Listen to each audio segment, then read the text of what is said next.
Tudo bem, pessoal? Eu vim aqui trazer uma contribuição importante que é relacionada à regra da proporcionalidade no ano de 2024 para as eleições que vão alçar vagas para vereador.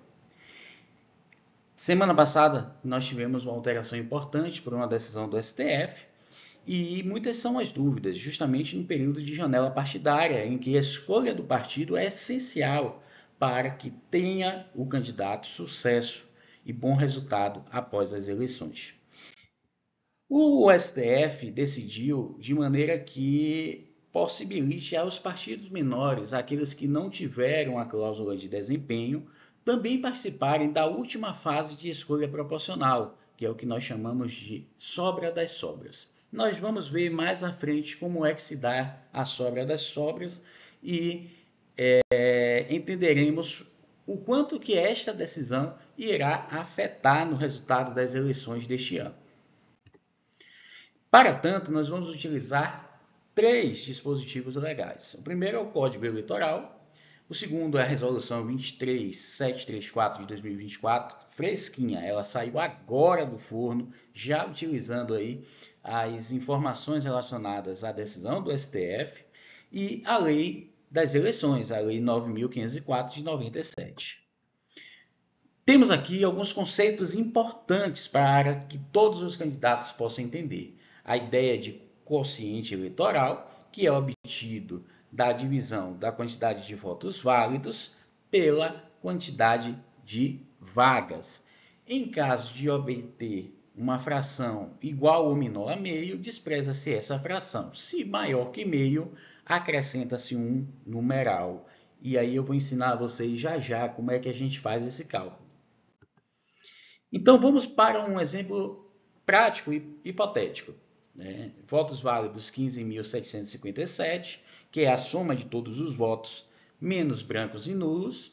Pegamos os votos de cada partido, partido A 4.700 votos, partido B 3.300 votos, partido C 3.100 votos, partido D 2.900 votos, partido E 1.257, partido F 500 votos. A soma disso dá 15.757. Se porventura tiver algum erro de cálculo, nos desculpe, porque nós estamos focados na parte jurídica, mas a ideia é trazer um panorama geral. Então, dividindo-se 15.757 por 15, nós iremos obter 1.050,46, que seria o coeficiente ou quociente eleitoral. Como nós vamos desprezar a fração menor ou igual a meio, então nós teremos como coeficiente eleitoral 1.050, que serão utilizados nos próximos números de cálculos que iremos fazer ao longo da presente apresentação. Outro conceito importante é o quociente partidário. E o quociente partidário é encontrado da divisão da quantidade de votos que cada partido obteve, que é a soma de todos os candidatos do partido, sobre o quociente eleitoral. No exemplo anterior, o exemplo hipotético, nós trouxemos aqui o partido A, que tinha 4.700 votos, e o quociente eleitoral 1.050. Dividindo-se 4.700 por 1.050, nós vamos encontrar 4,47. No caso específico, nós vamos desprezar a fração decimal e teremos como quociente partidário 4. 4 quocientes partidários. Importante passar pelos dois conceitos, quociente eleitoral e quociente partidário. Ultrapassada os conceitos que são essenciais para o entendimento dessa regra, nós iremos fixar realmente a regra da proporcionalidade. Ela é dividida em três etapas. A primeira vai levar em consideração o quociente partidário. Né? Quantos quocientes partidários cada partido obteve? Sendo que serão observados na lista nominal dos partidos a quantidade de quocientes e os candidatos mais bem votados irão alcançar essa vaga desde que tenham 10% do quociente eleitoral. Eu vou explicar mais à frente como é que se dá essa regra. Na segunda etapa, que é denominada de voto das sobras, vai se utilizar a maior média entre os partidos, observada a cláusula de desempenho, né, que é de 80% do quociente eleitoral pelo partido e 20% pelo candidato. E numa terceira etapa, que é a sobra das sobras, onde realmente o STF, em sua decisão, trouxe as alterações que estão sendo aplicadas às eleições de 2024, que será distribuída para o partido com a maior média, né? Observado, quando possível, a cláusula de desempenho, mas não impedirá que aquele partido que não tenha obtido a cláusula de desempenho possa participar.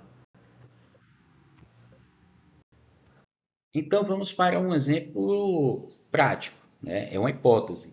Nós trouxemos ali a relação de partidos, a relação de votos válidos de cada um deles, o quociente eleitoral, que é 1.050.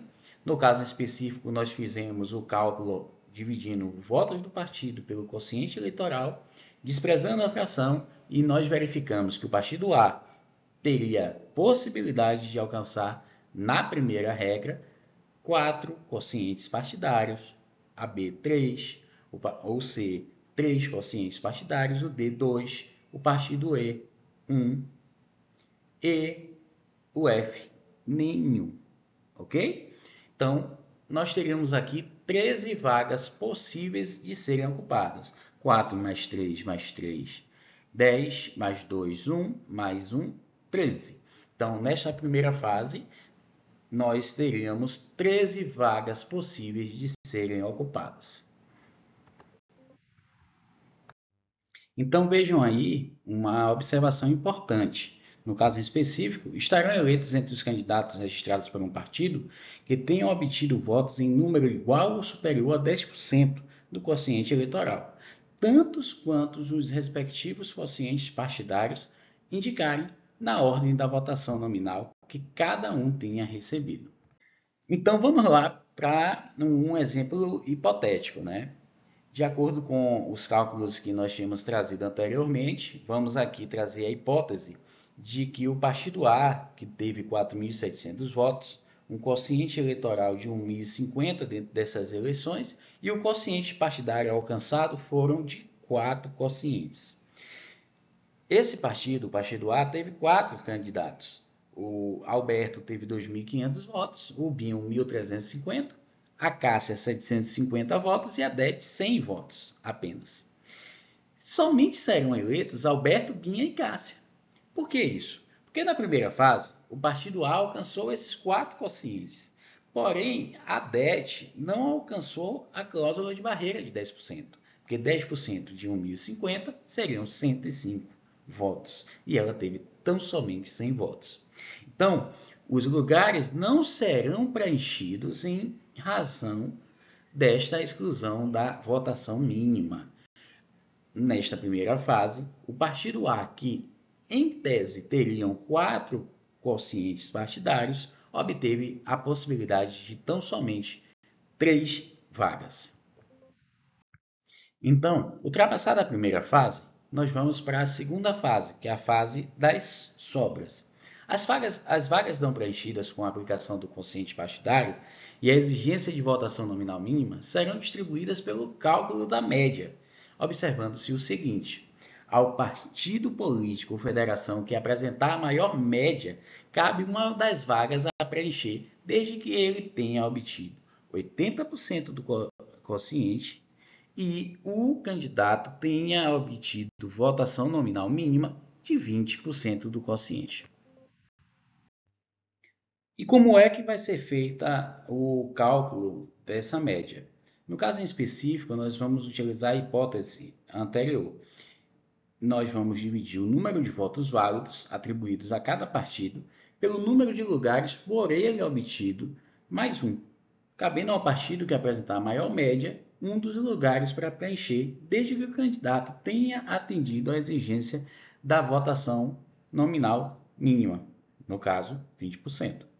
Então, na hipótese, 4.700 votos teve o partido A, 1.050 é o quociente eleitoral, 4,47 é o quociente partidário, que aproximado gera 4, porém obteve 13 lugares na primeira fase.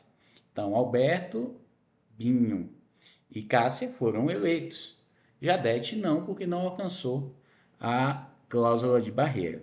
Então, na regra para a obtenção da média, nós vamos pegar 4.700 dividido por 13 lugares obtidos, mais 1, que é a vaga pretendida, que vai dar 4.700 dividido por 4, 1.175, que corresponderá à média do partido A. E, sucessivamente, iremos fazer o mesmo cálculo de média com todos os demais partidos que participaram do processo eleitoral. Vejamos que nesse exemplo hipotético, né, em que nós vamos fazer análise com cada partido,